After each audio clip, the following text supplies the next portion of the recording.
Donc, maintenant, l'histoire du Mawlid. Quand est-ce que le Mawlid est apparu? Est-ce qu'il a apparu à l'époque du prophète? Alayhi salam, la réponse est non. Est-ce qu'il a apparu à l'époque des compagnons? La réponse est non. Est-ce que ça arrivé à l'époque des pieux prédécesseurs? La réponse est non. Est-ce qu'après les pieux prédécesseurs? Même juste après les pieux prédécesseurs? La réponse est non. Et tu peux rajouter encore quelques générations? La réponse est non. C'est venu quand même assez tardivement. C'est venu en l'an 600 de l'Hégire. Plus particulièrement l'an 625 de l'Hégire. D'accord? C'est venu comment? Dans quel contexte? Ça aussi c'est super important. Et c'est des choses que Al-Ali doit prendre en compte quand il parle du Mawlid. Et moi, je trouve que beaucoup de prédicateurs ou des personnes qui se prétendent imams cachent ici ces choses-là. Pourtant, ils les connaissent. Ils savent. C'est quoi le contexte? Parce que le contexte, quand tu sais qu'une chose, elle est née à l'époque du prophète sallallahu alayhi wa sallam, ou elle est née à l'époque des plus prédécesseurs, ou elle est née dans un contexte salafi, sunni, déjà, ça te donne quand même une indication sur la suite des événements. Mais ici, le Mawlid, celui qui l'a instauré, c'est qui? C'est Al-Malikul Muzaffar. Al-Malikul Muzaffar, il était dans une situation géographique que les savants ont nommé Al-Ubaydiyoun Al-Batiniyoun.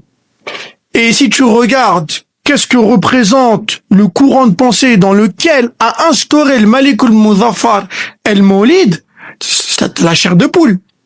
C'est-à-dire que tu as l'ésotérisme déjà. Par exemple, le jeûne, pour toi et moi, le jeûne, son sens, il est très clair. Pour eux, le jeûne, c'est le secret de l'imam. Les actes d'adoration ont une apparence, mais ils ont un secret que seuls les grands imams connaissent. Ça, c'est l'ambiance dans laquelle est né le Mawlid. Également, à cette époque, il n'y avait pas que l'anniversaire du prophète, sallallahu alayhi wa sallam, qui était fêté. Il y avait aussi l'anniversaire de Ali, il y avait aussi l'anniversaire de Fatima, qui est né dans ce courant de pensée. Il y avait tout ça dans ce courant de pensée. Et il y avait aussi l'idée que l'imam, il était infaillible. Tu vois, t'avais des égarements qui étaient colossales, très graves. Je parle pas du Malikul Muzaffar en particulier, même si, bien évidemment, il en avait des égarements, des choses qu'il fallait pas faire. Ghafarallahu lana wa lahu. Ça, tu le trouves dans le livre de Suyuti.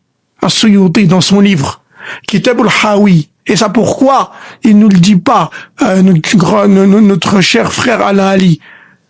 Il dit que le Malikul Muzaffar, il dansait avec les soufis pendant le Mawlid. Regardez juste le contexte, déjà. Ça te donne une grande indication. Les savants, ils nous ramènent une règle. Ma bouni ala batil fou batil. Ce qui était fondé dans la nullité et la fausseté, forcément, cette chose-là, elle est fausse.